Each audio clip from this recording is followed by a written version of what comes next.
C'est une grande reconnaissance, en tout cas par rapport effectivement à cette nomination. L'Institut Pasteur, en dehors même de ce Covid, a été en tout cas un centre de référence pour effectivement apporter une modeste contribution par rapport à la lutte contre ces épidémies. Et donc c'était vraiment une grande reconnaissance également du fait que le CDC puisse nous prendre comme référence. Maintenant, effectivement, il y a le volet qui est nouveau, qui est actuellement en vogue, qui est le séquençage, parce qu'on sait qu'avec le coronavirus, il y a beaucoup de variants. Et là également, on a été désigné également référence pour appuyer en tout cas beaucoup de pays au niveau de l'Afrique en matière de séquençage. Le rôle qu'on joue dans le domaine de la Covid actuellement au Sénégal, c'est qu'il y a un rôle central qui est un peu le diagnostic. C'est-à-dire les patients, lorsqu'ils sont suspectés et vus par les structures de santé, les prélèvements sont effectués et donc sont acheminés ici au niveau de l'Institut pour que le diagnostic puisse se faire. Mais également dans tout ce qui est recherche par rapport effectivement au développement d'outils diagnostiques. Ça, on y travaille. Et donc, vous avez entendu, on a mis en place effectivement une plateforme de Nomédiatropics qui produit des tests de diagnostic rapides.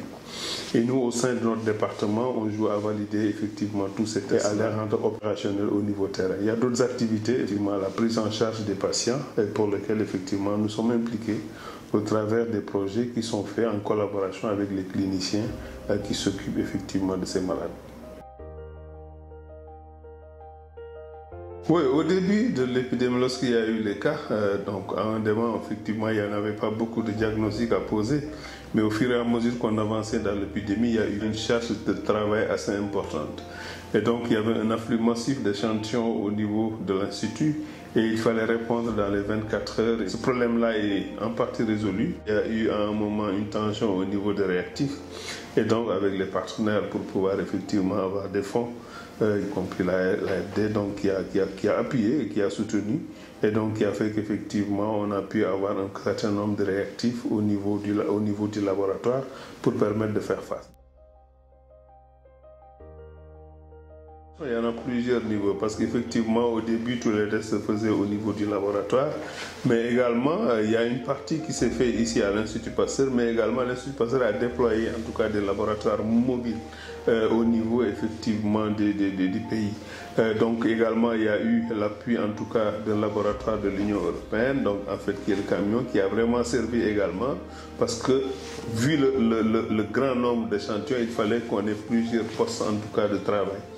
Il y a une organisation qui est faite, des équipes qui s'occupent que des échantillons qu'on appelle de la surveillance et d'autres qui s'occupent uniquement que des échantillons qu'on appelle qui sont venus dans le cadre des voyageurs, avec des rotations le jour et la nuit, donc avec des équipes qui tournent.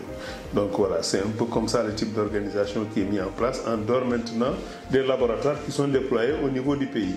Par exemple, on a un laboratoire à Touba, c'était le premier, après il y a un laboratoire à Kolda, il y a un laboratoire à Ziguinchor, donc on forme également les équipes locaux qui sont sur le terrain parce qu'il y avait également la possibilité d'utiliser le GeneXpert pour pouvoir effectivement toucher le plus grand nombre en tout cas de régions au niveau du Sénégal et ça on a contribué pour mettre en place ce dispositif au niveau des différentes régions.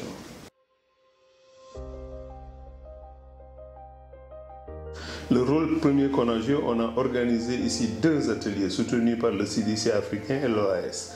Et donc pour former ces techniciens de laboratoire à l'utilisation effectivement de l'outil de diagnostic pour poser le diagnostic, comment on le fait et comment on l'interprète.